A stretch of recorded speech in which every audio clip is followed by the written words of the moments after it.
அன்பார்ந்த சகோதர சகோதரிகளே, இயேசுவின் நண்பர் ஆவோம் என்ற இந்த நிகழ்ச்சியின் வழியாக இந்த நாளிலும் உங்களை சந்திப்பதில் மகிழ்ச்சி அடைகிறேன். இந்த இறை செய்தியை கேட்கிற உங்களுக்கும் உங்கள் குடும்பத்தில் உள்ள அனைவருக்கும் சமாதானம் உண்டாவதாக.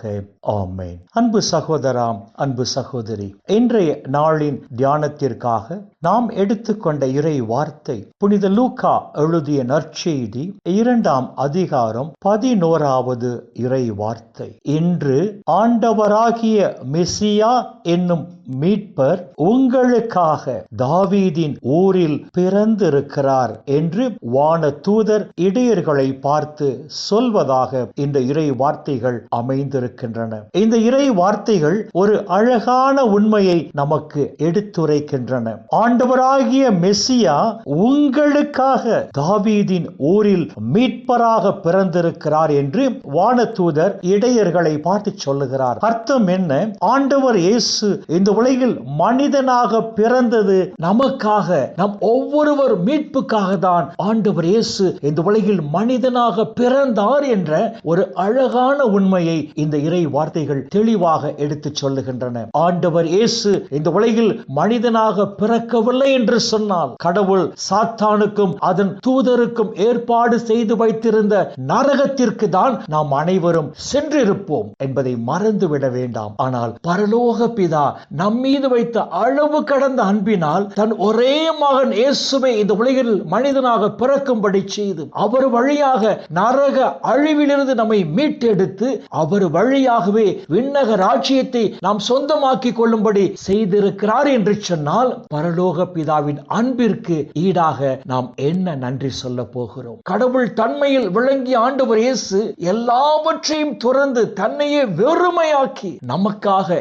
ஏழ்மையின் கோலத்தில் மனிதனாக அவதரித்தாரே, அந்த இயேசுவுக்கு நாம் எவ்வாறு நன்றி சொல்ல போகிறோம்? அன்பு சகோதராம், அன்பு சகோதரி, வரப்போகிற நாட்களில் ஆண்டவர் இயேசுவோடு இணைந்து இந்த உலகில் நாம் பரிசுத்தமான வாழ்க்கை வாழ்வோம் என்று சொன்னால், அதுதான் கடவுளுக்கும் ஆண்டவர் இயேசுவுக்கும் நாம் செலுத்துகிற உன்னதமான உயர்ந்த நன்றி பலியாக இருக்கும் என்பதை மறந்துவிட வேண்டாம். எனவே அன்பு சகோதரா, அன்பு சகோதரி, நமக்காக இந்த உலகில் பிறந்த இயேசுவுக்காக வாழ்வோம், இயேசுவுக்காக மட்டும் வாழ்வோம். இயேசுவோடு இணைந்து இந்த உலகில் நாம் நல்ல கனி தருகிற மரமாக வாழ்வோம். அப்பொழுது பரலோக பிதா இந்த உலகிலும் நம்மை ஆசீர்வதிப்பார், விண்ணக ராஜ்யத்தின் மாட்சியிலும் நாம் பங்கு பெறும்படி செய்வார். இந்த இறை சிந்தனைகளோடு நாம் ஜெபத்திற்குள் கடந்து செல்வோம். மக்கள், எங்களை நேசிக்கிற நல்ல பிதாவே, அப்பா, இந்த உலகில் இன்னும் ஒரு நாளை எங்கள் கண்கள் காணும்படி செய்தீரே, உம்முடைய கிருபைக்கு நன்றி சொல்லுகிறோம்.